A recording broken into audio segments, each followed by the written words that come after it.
नमस्कार बच्चों, कैसे हैं आप सब। आई होप आप सभी बहुत अच्छे होंगे और मौज मस्ती के साथ पढ़ाई भी डेफिनेटली कर रहे होंगे। तो इस वीडियो में हम लोग class 10 chapter 13 surface area and volume की एक्सरसाइज 13.3 के क्वेश्चन नंबर 6, 7, 8 एंड 9 को बहुत ही डिटेल में सीखने जा रहे हैं। और हाँ, अगर किसी बच्चे को किसी स्पेसिफिक क्वेश्चन में कोई डाउट है तो आपको पता ही है, आप उस क्वेश्चन पर डायरेक्टली जंप कर सकते हैं। टाइमिंग आपको डिस्क्रिप्शन बॉक्स में मिल जाएगी और वीडियो पर भी मार्क मिल जाएगा। आपके सिलेबस के हिसाब से इस एक्सरसाइज के बाद, इन क्वेश्चंस के बाद आपका चैप्टर नंबर 13 खत्म हो जाएगा। तो अगर आपको ये वीडियो काम की लगती है तो देर किस बात की है, कॉपी पेन उठाइए, फोकस बनाइए और आ जाइए। मिलते हैं म्यूजिक के दूसरी तरफ।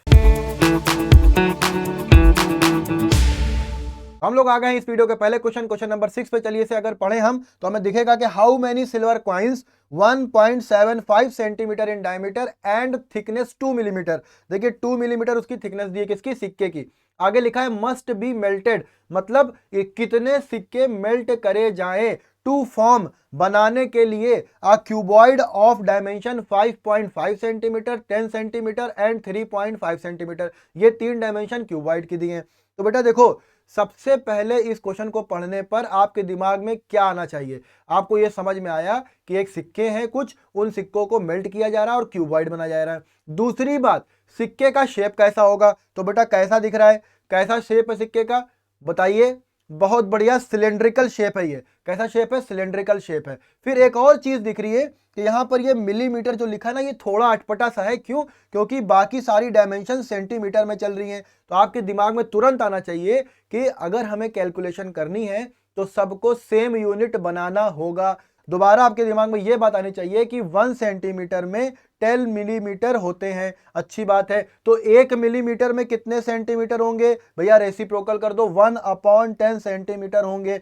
अच्छा, तो 2 मिलीमीटर में कितने सेंटीमीटर होंगे। देखो कुछ बच्चों को डायरेक्ट पता होगा, हमें पता है, लेकिन फिर भी मेरा काम है बताना, जिनको नहीं पता है उनको भी पता चल जाए। तो अगर 1 millimetre is equal to 1/10 centimetre, तो 2 millimetre is equal to 2/10 centimetre, तो यानी 0.2 सेंटीमीटर। यही यहां पर लिखा हुआ है 0.2 सेंटीमीटर। अब क्योंकि ये एक सिलेंड्रिकल शेप है बेटा, क्योंकि ये एक सिलेंड्रिकल शेप है, तो हमें अगर अपनी डायमेंशंस को मेजर करना हो वेरिएबल में तो हम क्या लेंगे भैया, ये देखो, ये हो गई तुम्हारी इस सिक्के की हाइट। हो गई ना। चलो, अब ये अगर डायमीटर है तो रेडियस कितनी होगी भैया, बताओ। सब लोगों को पता है रेडियस सर 1.75/2 सेंटीमीटर हो जाएगी। हमने कहा क्या बात है यार, बहुत बढ़िया। चलो आगे क्या लिखा है, चलो देखते हैं। आगे ये बता रहे हैं कि इसको मेल्ट करके क्या बना रहे हैं, क्यूबॉइड। अब क्यूबॉइड में 3 डायमेंशन होती है, सबको पता है। चलो ले लेते हैं वो भी। अब क्योंकि हमने यहाँ पर स्मॉल h ले लिया है इस क्वाइन के रेफरेंस में, तो हम यहाँ पर कैपिटल वेरिएबल ले सकते हैं।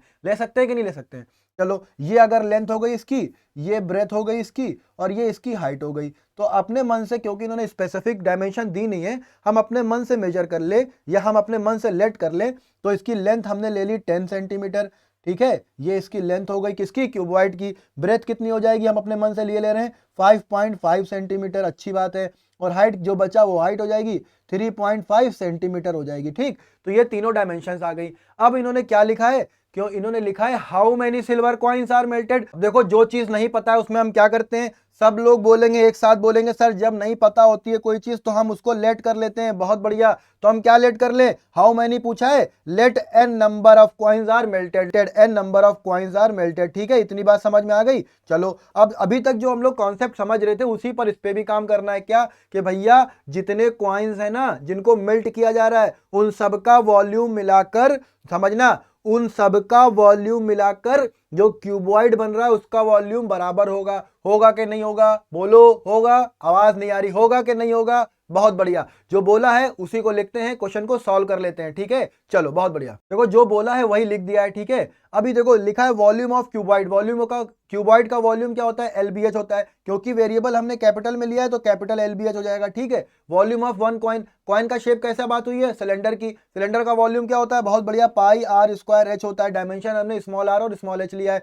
नंबर ऑफ कॉइन कितना लेट किया, ये देखो कैपिटल एन लिया है, ठीक। अब क्या करें, अब वैल्यू रख देते हैं और क्या करना है। एल की वैल्यू 10, बहुत बढ़िया। बी 5.5, एच 3.5, पाई 22/7, आर कितना है 1.75/2, क्योंकि 2 टाइम्स है इसलिए 2 टाइम्स लिख दिया, स्क्वायर है ना। एच 0.2 और एन, एन जो कि निकालना है कैपिटल एन, सही है। अब क्या करें भाई, अब सब लोग बताएं क्या करें। बहुत बढ़िया, क्या करें, पॉइंट को हटा के जीरो नीचे लगा लें, उससे क्या हो कैलकुलेशन थोड़ी सी इजी हो जाएगी।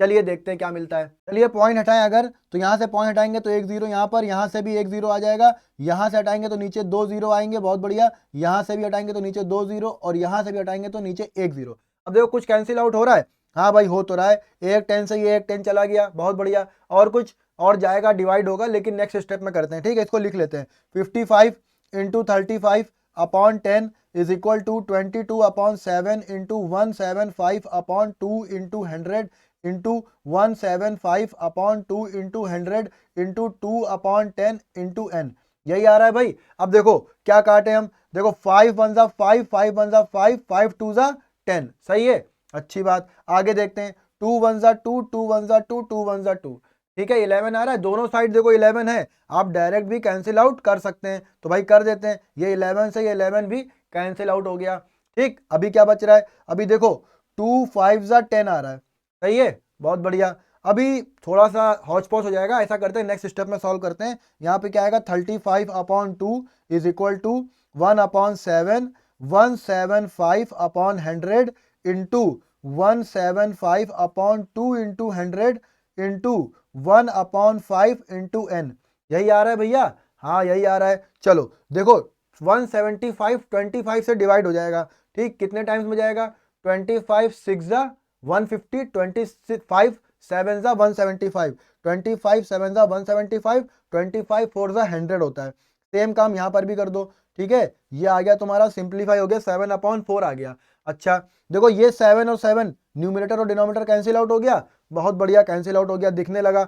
अब चलो एक बार और लिख लेते हैं फिर, है ना, फिर नेक्स्ट स्टेप में सॉल्व कर लेंगे, बहुत बढ़िया, चलो लिखते हैं। चलो भाई अब क्या करें, क्रॉस मल्टीप्लाई करें, क्योंकि n वेरिएबल है, n को अकेला रखते हैं, बाकी सारे नंबर दूसरी साइड ले जाते हैं, तो जो n के साथ डिनोमिनेटर में होगा वो दूसरी साइड जाएगा तो न्यूमरेटर बन जाएगा, और वाइस वर्सा, यानी न्यूमरेटर जो होगा वो डिनोमिनेटर बन जाएगा। चलो सॉल्व करें अगर, तो n की वैल्यू आएगी 35/2, अभी देखना 4 इंटू 2 इंटू 4 इंटू 5 जो कि डिनोमिनेटर में था वो ऊपर आ जाएगा, और यहाँ पर बन जाएगा आपका न्यूमरेटर, और यहाँ पर जो न्यूमरेटर था सिर्फ 7 वो नीचे आ जाएगा। अब कैंसिल आउट कर लें, 7 1 7, 7 5 जा 35, 2 1 जा 2, 2 1 जा 2, कैंसिल आउट। अब देखो n की वैल्यू क्या आ रही है, 5 इंटू 4 इंटू 4 इंटू 5, यही आ रही है। अब देखो तुम्हारे ऊपर डिपेंड करता है तुम मल्टीप्लाई कैसे करोगे, 5 इंटू 4 20, 5 इंटू 4 या 4 इंटू 5 20, ये आएगी वैल्यू 20 इंटू 20। ये मल्टीप्लाई करना आसान था कि नहीं था, बोलो, आसान था ना।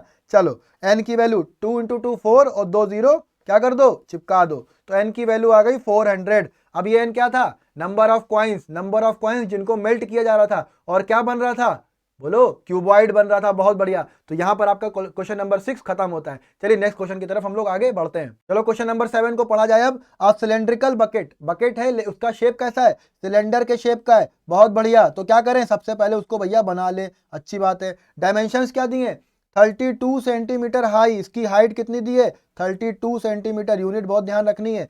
फिर with radius of base 18 centimetre, इसकी रेडियस कितनी दी है, रेडियस दिए बेटा 18 सेंटीमीटर, दिख रहा है वो तो। इज फिल्ड विद सैंड, किससे भरी हुई है ये पूरी की पूरी आपकी सैंड से भरी हुई है, इसमें रेत है, सैंड है। अच्छा, दिस बकेट इज एम्प्टीड, इस बकेट को क्या करा जा रहा है, खाली करा जा रहा है। ऑन द ग्राउंड, ये मान लो ग्राउंड है तुम्हारा, यहां पर इसको खाली कर दिया, मतलब बाल्टी ली और इसको पलट दिया गया, ऐसा कुछ हम लोग अज्यूम कर सकते हैं ना। Is emptied on the ground and a conical heap, heap का मतलब होता है एक तरह का ढेर बन रहा है, जैसा आपका कोन का शेप होता है ना, उस तरह का हीप बन रहा है, ठीक। जैसे आप मट्टी को डालते जाएंगे तो आप देखेंगे नीचे से थोड़ा चौड़ा होगा, फिर कम होगा, फिर कम होगा, फिर ऊपर की तरफ नोक बनती चली आती है ना, उसी तरह का कोनिकल हीप बन रहा है, ठीक है। ऑफ सैंड इज फॉर्म्ड, तो भैया चलो कोनिकल हीप भी बना लेते हैं। तो ये हो गया आपका बेस वाला पार्ट, और ये आपका आ गया कोनिकल टॉप, समझ में आ रहा है, ये कोनिकल हीप बन रही है।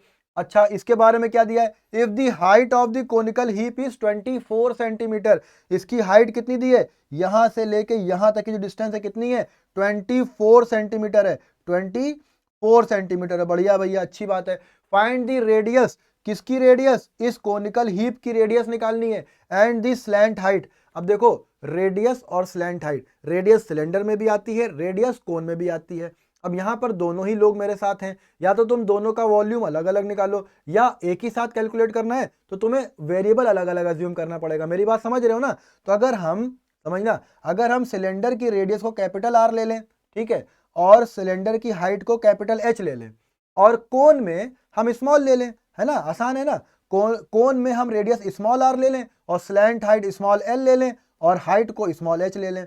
अब हमें लिखना क्या पड़ेगा, लेट, क्या लिखना पड़ेगा, ध्यान से सुनना, let the radius of the conical heap be r centimetre and slant height of the conical heap be l centimetre. Centimetre क्यों, क्योंकि सारी यूनिट यहाँ पे आपकी सेंटीमीटर में चल रही है, ठीक है। अब देखो, क्योंकि उस बकेट में क्या भरी हुई थी, सैंड, उसको एम्प्टी कर दिया गया। अब सैंड कितनी भरी होगी, जितनी उस बकेट की कैपेसिटी होगी, और कैपेसिटी क्या चीज रिप्रेजेंट करती है, वॉल्यूम रिप्रेजेंट करती है। बहुत बढ़िया। और क्योंकि ये बकेट का शेप कैसा है, सिलेंडर, तो उस सैंड का वॉल्यूम कितना होगा, इसी सिलेंड्रिकल बकेट की कैपेसिटी के बराबर, यानी इसी के वॉल्यूम के बराबर होगा। समझ में आ गई बात, यानी मेरे पास इतनी सैंड होगी। ये कहाँ डाली जा रही है, ये इससे क्या बन रहा है, कोनिकल हीप बन रहा है, डाली ग्राउंड पर जा रही है। तो कितना जो कोनिकल हीप बनेगा उसका क्या वॉल्यूम होगा सैंड पर, सर इसी सिलेंडर के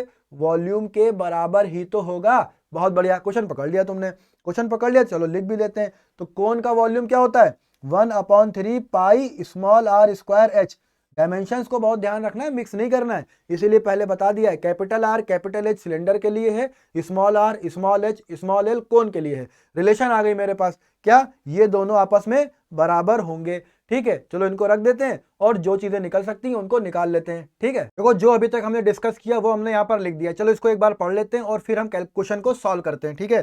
देखो लिखा है सिलेंड्रिकल बकेट के लिए जो अभी बात करी, हाइट है 32 सेंटीमीटर, रेडियस है 18 सेंटीमीटर। कोनिकल हीप के लिए हाइट है 24 सेंटीमीटर, ये देखो दिख रही है, अच्छा। और रेडियस हमने लेट कर ली r और स्लैंट हाइट लेट कर ली स्मॉल l सेंटीमीटर। अब देखो यही वाली बात जो अभी बोली, क्या बोली कि सिलेंड्रिकल बकेट का जो वॉल्यूम होगा वही आपके कोनिकल हीप का होगा।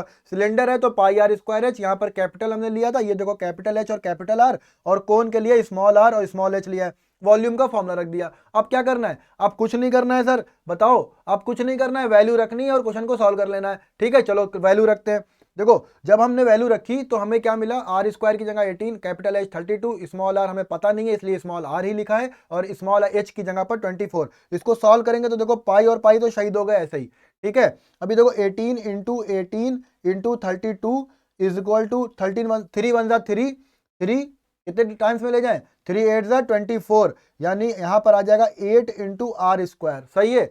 अभी देखो हम क्या करेंगे, मेरी कैलकुलेशन को समझना, जो कैलकुलेशन को मेरी पकड़ ले गया उसके लिए बहुत आसान है। यहाँ पर कैलकुलेशन r स्क्वायर निकालना है, इसलिए हम क्या करेंगे, हम ज्यादा डिवाइड नहीं करेंगे, ज्यादा सिंप्लीफाई नहीं करेंगे। हमको ये बात पता है कि अगर स्क्वायर है तो दो दो के पेयर स्क्वायर रूट के बाहर से निकलेंगे।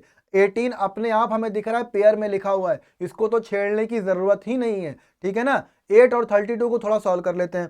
तो अगर हम सॉल्व करें 8 1 8, 8 4 32, 8 4 32, देखो मेरे पास क्या बच रहा है, r square is equal to 18 into 18 into 4, ठीक है। अब यहाँ पे स्क्वायर लगा है तो दूसरी साइड क्या ले जाए, स्क्वायर रूट, तो 18 इंटू 18 इंटू 4। अब देखो सब लोगों के मुंह से एक साथ आवाज आनी चाहिए, क्या भैया पेयर दिख रहे हैं, हाँ दिख रहे हैं। तो 2 बार 18 है तो कितनी बार निकाल ले, एक बार। और 4 का स्क्वायर रूट क्या होता है, 2 होता है। तो भैया रेडियस आ गई, कितनी आ गई रेडियस, 18 इंटू 2। 18 इंटू 2 का मतलब क्या हुआ, बोलो, ए रेडियस की वैल्यू आ गई 36 सेंटीमीटर। बात समझ में आई, रेडियस आ गई। क्या क्वेश्चन यहीं पर खत्म हो गया, बोलो। भैया क्वेश्चन अभी खत्म नहीं हुआ, स्लैंट हाइट भी निकालनी है। ये देखो फिगर कहाँ गया, ये है, स्लैंट हाइट भी निकालनी है। अब ये बात सबको पता है कि कोन में स्लैंट हाइट क्या होती है, L square is equal to H square plus R square. चलो भैया फॉर्मूले में रखते हैं और स्लैंट हाइट को भी फाइंड कर लेते हैं। तो स्लैंट हाइट आ जाएगी L square is equal to H square plus R square. L square is equal to H कितना था, 24 था ना, 24 का स्क्वायर प्लस आर स्क्वायर कितना है, 36 का स्क्वायर। अब देखो जिसने मेरी शॉर्ट एक वीडियो हमने अपलोड करी थी जिसमें स्क्वायर फाइंड करने की ट्रिक बताई थी, ठीक है, वो वीडियो आप जाके देख लीजिए। वो कैलकुलेशन में आपको बहुत हेल्प करेगी। डिस्क्रिप्शन बॉक्स में आपको लिंक मिल जाएगा। शॉर्ट वीडियो है जिसमें स्क्वायर निकालने की ट्रिक देखी है, ठीक है। चलो देखते हैं अब 24 का जब हम स्क्वायर निकालेंगे, इसको 20 से ब्रेक करेंगे। 4 4 टू ज़ा 8, 8 टू ज़ा 16 और 4 का स्क्वायर 16, 6 1 इधर जाएगा, 17 का 7 1 आगे आएगा 5, यानी कि 24 की स्क्वायर हो जाएगा 576 प्लस 36 का निकालेंगे तो 3 3 ज़ा 9, 3 3 ज़ा 8, 6 3 ज़ा 18 प्लस 2 36 और यहाँ पर भी 36, 6 6 7 8 9 और यहाँ पर आ जाएगा 12, यानी 1256 वैल्यू आ जाएगी आपकी 36 के स्क्वायर की, ठीक है। जिसको ये बात ना पता हो वो जाके मेरी ट्रिक वाली वीडियो देख सकता है, और या फिर आप खुद से मल्टीप्लाई करके कैलकुलेट भी कर सकते हैं, आपकी मर्जी है, चॉइस आपकी है। L square is equal to, इनको सम करेंगे, 6 6 12 कैरी 1, 9 और 1 10 और 7 17 कैरी 1, फिर 5 प्लस 1 6 7 8 और यहां पर आ जाएगा 1, ठीक है। तो एल स्क्वायर की वैल्यू आ रही है 1872। अब क्या करें, अब भैया एल स्क्वायर फाइंड कर लें, तो 1872 आ रही है। 1872 का हम क्या करें, स्क्वायर रूट निकालना होगा। स्क्वायर रूट निकालने के दो मेथड है, पहले हम प्राइम फैक्टराइजेशन से इसको चेक कर लेते हैं। तो जब हम इसके प्राइम फैक्टर्स करेंगे तो हमें क्या मिलेगा, 1872 के तो हमें मिलेगा 2 9 ज़ा 18, 2 3 ज़ा 6, 2 6 ज़ा 12, 2 4 ज़ा 8, 2 6 ज़ा 12, 2 8 ज़ा 16, 2 2 ज़ा 4, 2 3 ज़ा 6, 2 4 ज़ा 8, आगे 2 1 ज़ा 2, 2 1 ज़ा 2, 2 7 ज़ा 14। अब बताओ 117 किसके टेबल में आता है, किसी को पता है, बताओ भैया बताओ। 3 से डिवाइड करके देखो, 3 3 ज़ा 9, 3 9 ज़ा 27, बहुत बढ़िया। फिर से करो, 3 1 ज़ा 3, 3 3 ज़ा 9, क्या आ रहा है 13। क्या 13 किसी के टेबल में आता है, नहीं, प्राइम नंबर है, उसको ऐसा ही लिखा रहने दो, ठीक है। या तो आप ऐसे लिख दो या उसको 13 ऐसे ही लिखा रहने दो, कोई फर्क नहीं पड़ता है। तो एल की वैल्यू आ जाएगी 2 into 2 into 2 into 2 into 3 into 3 into 13, यही आएगी। 4 टाइम्स 2 है और 2 टाइम्स 3 है और फिर 13 है। अब पेयर बना लो भाई, पेयर बनाएंगे तो इनमें से 1 2 बाहर आ जाएगा, बहुत बढ़िया। इसमें से भी 1 2 बाहर आ जाएगा, इसमें से 1 3 बाहर आ जाएगा और 13 बेचारा अंदर रह जाएगा। अब देखो, जिसको पेयर क्यों बाहर निकाल रहे हैं ये बात नहीं पता है, तो मेरी वीडियो है कॉन्सेप्ट ऑफ स्क्वायर रूट्स, उसका लिंक भी हम डिस्क्रिप्शन बॉक्स में डाल देंगे, जाके देख लेना, ये सारी कैलकुलेशन के डाउट्स खत्म हो जाएंगे, ठीक है। एल की वैल्यू 2 2 ज़ा 4, 4 3 ज़ा 12, 12 रूट 13, यूनिट क्या चल रही है सबसे जरूरी, सेंटीमीटर, तो स्लैंट हाइट आ गई मेरी 12 रूट 13, सही है, बढ़िया है। चलो ये मेरा आंसर हो गया। तो हमने रेडियस भी निकाल ली और हमने स्लैंट हाइट भी निकाल ली। रेडियस कितनी निकाली थी, रेडियस निकाली है 36 सेंटीमीटर और स्लैंट हाइट कितनी निकाल ली है 12 रूट 13 सेंटीमीटर। यहां पर क्वेश्चन नंबर 7 खत्म होता है। नेक्स्ट क्वेश्चन की तरफ चलते हैं। हम लोग आ गए हैं क्वेश्चन नंबर 8 पे। देखिए बहुत अच्छा क्वेश्चन है, इसको बहुत अच्छे से समझना भी है आपको। लिखा है water in a canal, canal के बारे में क्या लिखा है, 6 मीटर वाइड है वो और 1.5 मीटर डीप है, ठीक है। Is flowing with the speed of 10 kilometre per hour, मतलब वो कितनी स्पीड से उसमें पानी बह रहा है, या वो कैनाल बह रही है 10 किलोमीटर पर आवर से। देखो डायग्राम को देखो,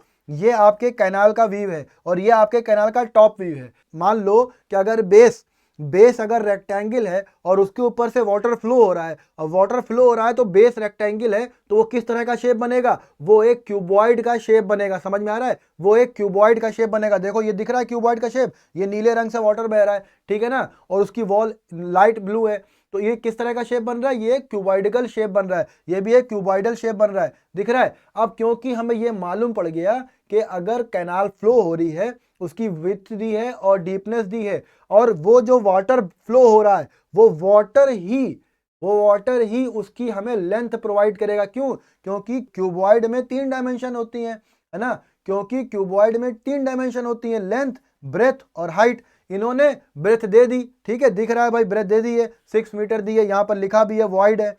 फिर डीपनेस दे दी, डीपनेस मतलब एक तरह की हाइट है, और हाइट कितनी दे दी है 1.5 मीटर। बट अभी एक यूनिट बची रह गई, कौन सी, उस क्यूबॉइड की लेंथ कितनी होगी। बात समझ में आ रही है। अब लेंथ कैसे निकालेंगे ये बात को समझना, बहुत अच्छे से समझना। ये यो स्पीड दी है ना, क्वेश्चन हम पूरा सॉल्व करेंगे, कॉन्सेप्ट को पकड़ लो पहले। इसमें स्पीड दी इन्होंने 10 किलोमीटर पर आवर, इस बात को अच्छे से समझते हैं। 10 किलोमीटर पर आवर का मतलब क्या है? स्पीड की डिफिनेशन क्या होती है पहले तो ये बताओ। स्पीड की डिफिनेशन होती है distance travel in unit time. Distance, repeat करो मेरे साथ, distance travel in unit time, मतलब एकांक समय में कितनी दूरी चली जा रही है वो होती है स्पीड यानी चाल। यहां पर लिखा है किलोमीटर पर आवर, इसका मतलब ये हुआ कि 1 घंटे में इन 1 आवर वो कैनाल का जो वाटर है वो कितनी डिस्टेंस कवर कर लेता है? 10 किलोमीटर। कितनी? 10 किलोमीटर। अब देखो इसका मतलब ये हुआ कि अगर 1 घंटे वो कैनाल का पानी हम कैलकुलेट करेंगे तो वो पानी कितना चल चुका होगा? 10 किलोमीटर। अब अगर हमें 1 घंटे में, समझना मेरी बात को, अगर हमें यह निकालना हो कि 1 घंटे में कैनाल से कितना वॉल्यूम ऑफ वाटर फ्लो हुआ तो हम कैसे निकालेंगे? अब हमें यह मालूम पड़ गया है क्योंकि कैनाल बह रही है, उसका शेप कैसा है? क्यूबॉइड का शेप है।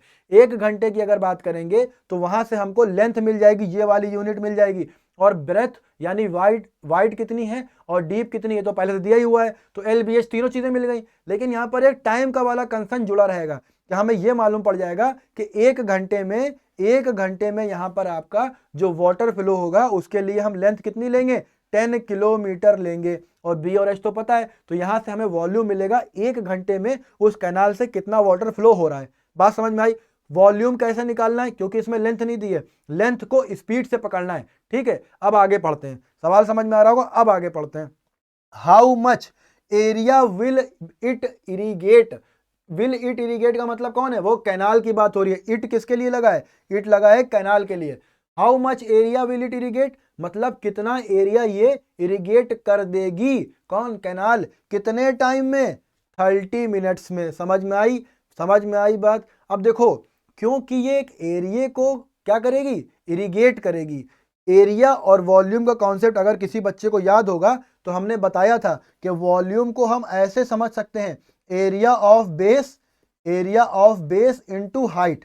समझ में आ रही है बात? Into height. अब देखो, क्योंकि यहां पर क्वेश्चन में दिया है उन्होंने आगे, if 8 centimetre of standing water is needed, मतलब अगर किसी एरिया को इरिगेट करना है तो वहां पर 8 सेंटीमीटर का लगभग आपको पानी चाहिए ही चाहिए जो वहां पर रुका रहे। मतलब अब एरिया या बेस का शेप कैसा है पता नहीं, क्योंकि उसने दिया भी नहीं है और हमें उसकी जरूरत भी नहीं है। आप लोग जो है स्क्वायर की शेप मान सकते हैं, आप लोग रेक्टेंगल मान सकते हैं, आप लोग इवन सिलेंडर भी मान सकते हैं कि भाई गोले वाला जो एरिया है उसको इरिगेट किया जा रहा है, उसका कोई काम नहीं है, उसका कोई काम ही नहीं है, हमें सिर्फ एरिया निकालना है, एरिया का शेप से कोई मतलब नहीं है। तो हमें क्या समझा? हमने समझा कि जो वाटर कैनाल से आएगा वो उस एरिया को इरिगेट करेगा। कितने एरिया को पता नहीं है, जो चीज पता नहीं होती हम क्या करें? Let A area B irrigated. Unit क्या चल रही है? मीटर और मीटर, यानी A metre square area B irrigated by the canal in 30 minutes. बात समझ में आई? अब ये 30 मिनट क्यों दिया हुआ है? ये 30 मिनट क्यों दिया बताओ? अभी 1 आवर में हमने क्या कैलकुलेट किया था? कितना वाटर फ्लो होगा या वो वाटर कितने दूर कितनी डिस्टेंस चल लेगा, तो हमने मालूम पड़ा कि 10 किलोमीटर चल लेगा। ठीक है, यहां पर 30 मिनट दिया है, तो जब 1 घंटे में 10 किलोमीटर की बात हो रही है तो 30 मिनट में कितने किलोमीटर की बात होगी? पहली बात देखो, पहली बात ये कि भैया यहाँ मीटर दिया है और वहां पे जो है हम किलोमीटर में निकाल रहे हैं, हमें मीटर में निकालना पड़ेगा, तो पहले मीटर में निकालो इसको, अच्छी बात है। तो 1 घंटे में जो वाटर मेरा फ्लो होगा वो कितना हो जाएगा? 10 इंटू 1000 मीटर हो जाएगा। अब क्योंकि वहां पर 30 मिनट की बात हो रही है तो अब हम इसको 30 मिनट के रेफरेंस में लेकर आए, तो 60 मिनट में देखना, 60 मिनट में जो वाटर डिस्टेंस कवर करता है वो करता है 10 इंटू 1000 मीटर। सही है, तो 30 मिनट में कितनी कवर करेगा? तो सर हाफ कर दीजिए, हाफ ही तो है। हम कहेंगे बहुत बढ़िया, तो हाफ कैसे करेंगे? 2 से डिवाइड कर दो। तो 30 मिनट में हम क्या कर दें? 30 मिनट में भैया 2 से डिवाइड करेंगे तो वैल्यू कितनी आएगी? अपॉन 2 मीटर, 2 1 जा 2, 2 5 जा 10, यानी 5000 मीटर। ये क्या है? ये है कि वाटर 30 मिनट में कितनी डिस्टेंस चलेगा। इसका काम कहां पर आएगा? इसका काम आएगा यहां पर। और ये एल की वैल्यू, अब हमें 10 किलोमीटर, ये तो 1 घंटे की बात थी, तो हम क्या करें? हमको तो 30 मिनट के लिए चाहिए, तो हम लिखेंगे 30 मिनट में ये चलेगी 5000 मीटर।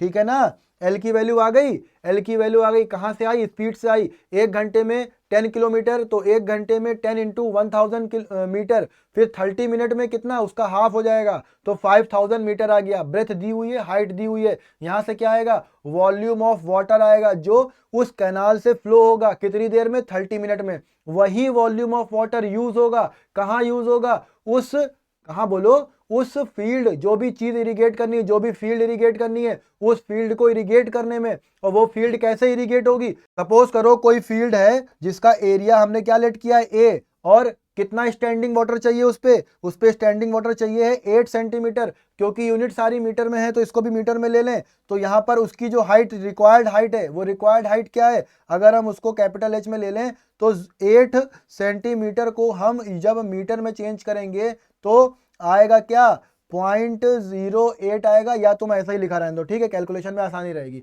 तो 8/100 मीटर ये हाइट आ गई। ये क्या हाइट है, ये नीडेड हाइट है जहां पर वाटर को आपको चाहिए ही चाहिए, स्टैंडिंग वाटर। ठीक, तो हम क्या लिखेंगे, समझना, volume of water flows in canal in 30 minute is equal to volume of water requires for irrigation. बात समझ आ रही है। अब volume of water flows from canal in 30 minute में वैल्यू आ जाएगी LBH, एल की वैल्यू हमने निकाल ली है, और is equal to volume of water required for irrigation is equal to area of base into height. बात समझ में आ रहे हो, जो बात बोली है उसी बात को लिख लेते हैं। देखो जो बोला है वही लिख दिया है, volume of water flows in canal in 30 minutes is equal to volume of water used in irrigation. Irrigation के लिए हाइट की कितनी जरूरत थी, 8 सेंटीमीटर, मीटर में चेंज किया 8/100 मीटर। सारी वैल्यू हमारे पास आ गई है। क्या है, एल की वैल्यू कितनी है, एल की वैल्यू है 5000, बी की वैल्यू कितनी है 6, और एच की वैल्यू है 1.5। एरिया ऑफ बेस कितना लेट किया है, कैपिटल ए, और हाइट कितनी है 8/100। ठीक है, अब क्या निकालना है, ए निकालना है।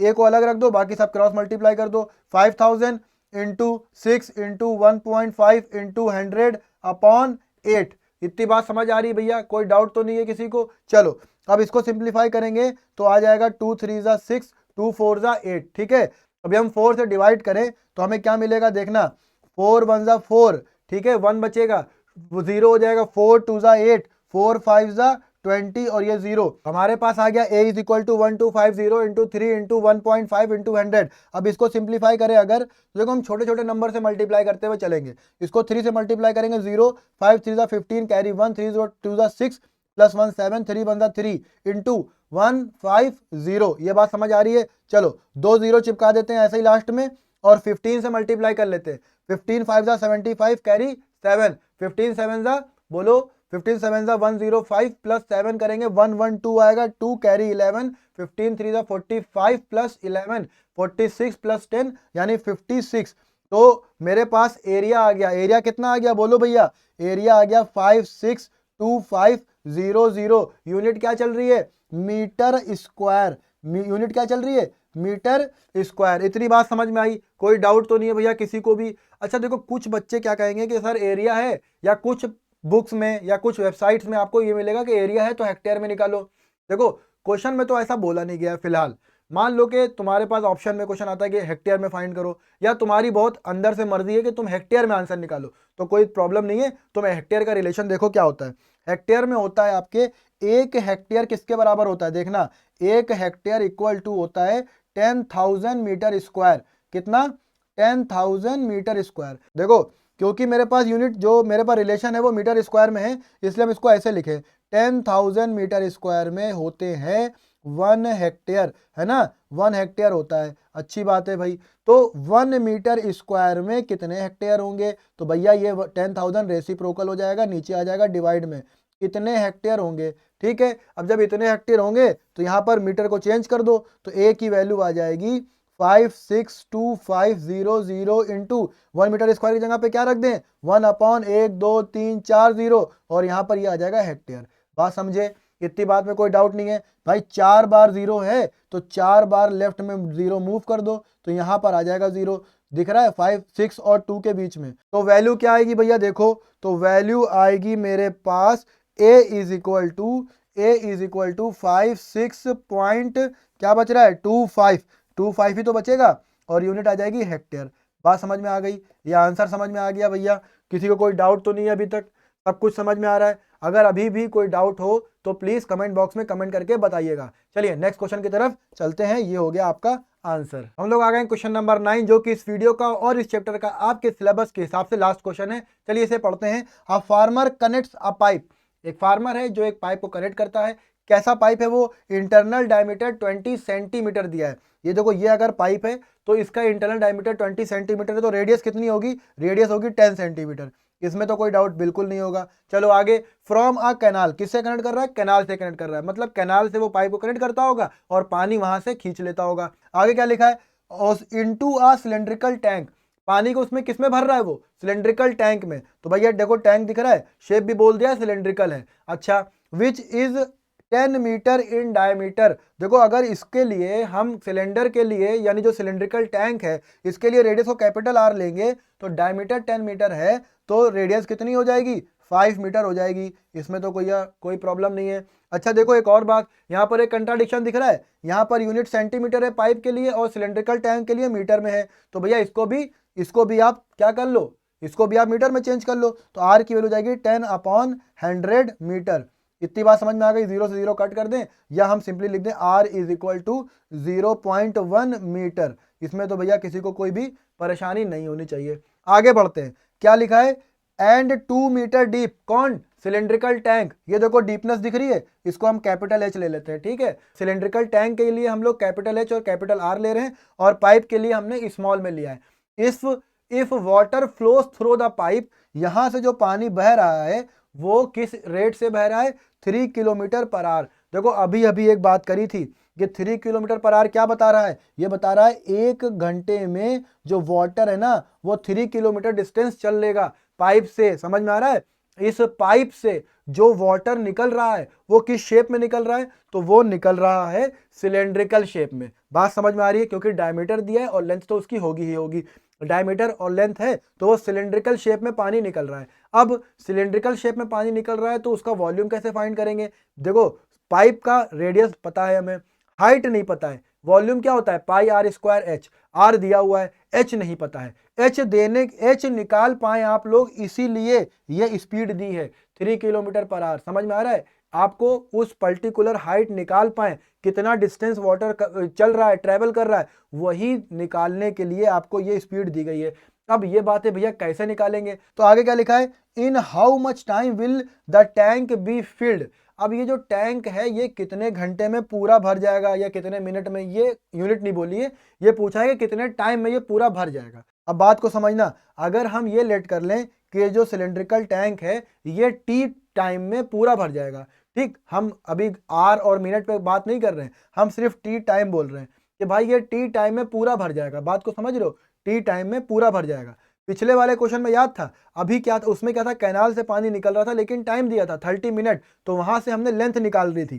समझ में आ रहा है? यहाँ पर टाइम नहीं दिया है, यहाँ पर टाइम निकालना है। अब देखना, अगर ये जो टैंक है ये टी टाइम में भरेगा तो ये बताओ पाइप से पानी कितनी देर तक निकलेगा?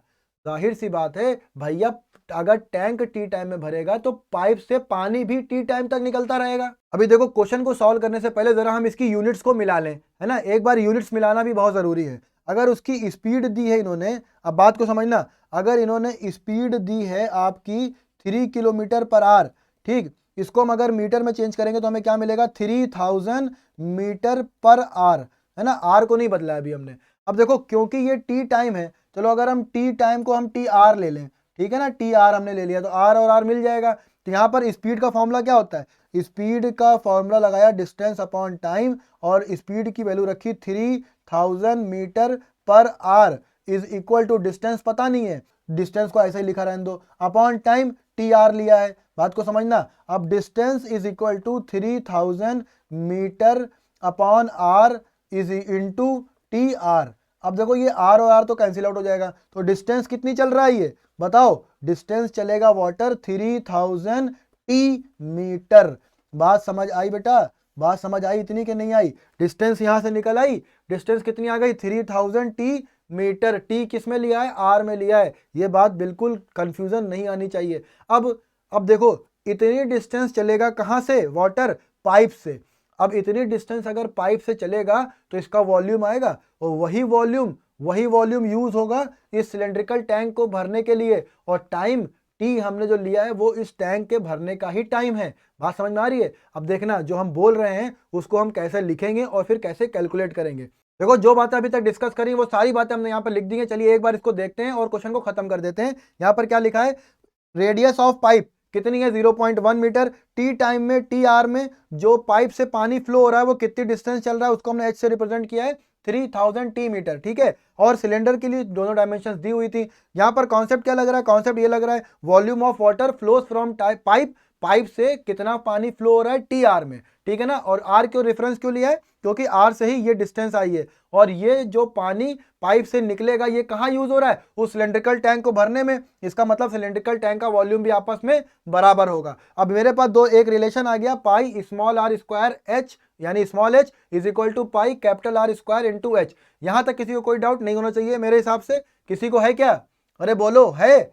चलो नहीं है ना, बहुत बढ़िया। अब वैल्यू रखते हैं और क्या फाइंड करना है, बताओ क्या फाइंड करना है? टी की वैल्यू फाइंड करनी है, टी जो कि एच में चिपका हुआ है। और ये टी का है, मैं यूनिट क्या लिए, टी आर लिया है। समझ में आया? अब देखो टी कैसे निकालते हैं, जरा इसको देख लेते हैं। जब हम इसको सॉल्व करेंगे तो हमें क्या मिलेगा, पाई से पाई कैंसिल आउट हो जाएगा। हमारे पास क्या बचेगा, हमारे पास बचेगा 0.1 into 0.1 into 3000 T is equal to 5 into 5 into 2। अभी बात को समझना, क्योंकि हमें वैल्यू टी की निकालनी है इसलिए हम सारे नंबर्स को दूसरी साइड ले जाए। लेकिन अगर हम इसको थोड़ा मल्टीप्लाई करें तो हमें मिलेगा, क्या मिलेगा देखना, 30। और क्योंकि 0.1 और 0.1 दो पॉइंट के बाद जीरो हो जाएगा तो यानी कि ये कुछ ऐसा आ जाएगा, है ना। और इसको आप समझते होंगे, हमको लगता है इतनी मल्टीप्लिकेशन तो आपको आती होगी। अब 25 इंटू 2 यानी 50 और यहाँ पर आ रहा है 30 टी। सही है, इसमें कोई डाउट नहीं है। टी की वैल्यू कितनी आ रही है देखना, 50/30। अब सिंप्लीफाई करें, 0 से 0 कैंसिल आउट, 5/3।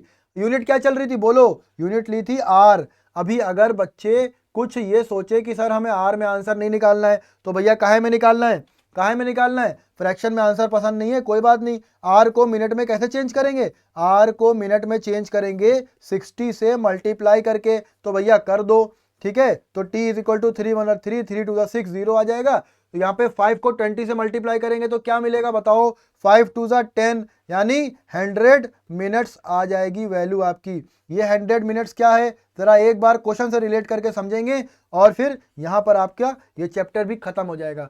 एक पाइप था, पाइप की आपको डायमीटर दी थी लेकिन उसमें से कितना वाटर फ्लो हो रहा है ये नहीं पता था। वो कैसे निकाला, उसकी स्पीड का यूज करके। लेकिन स्पीड का यूज कैसे किया, टाइम, जो चीज निकालनी है उसको हमने लेट कर लिया।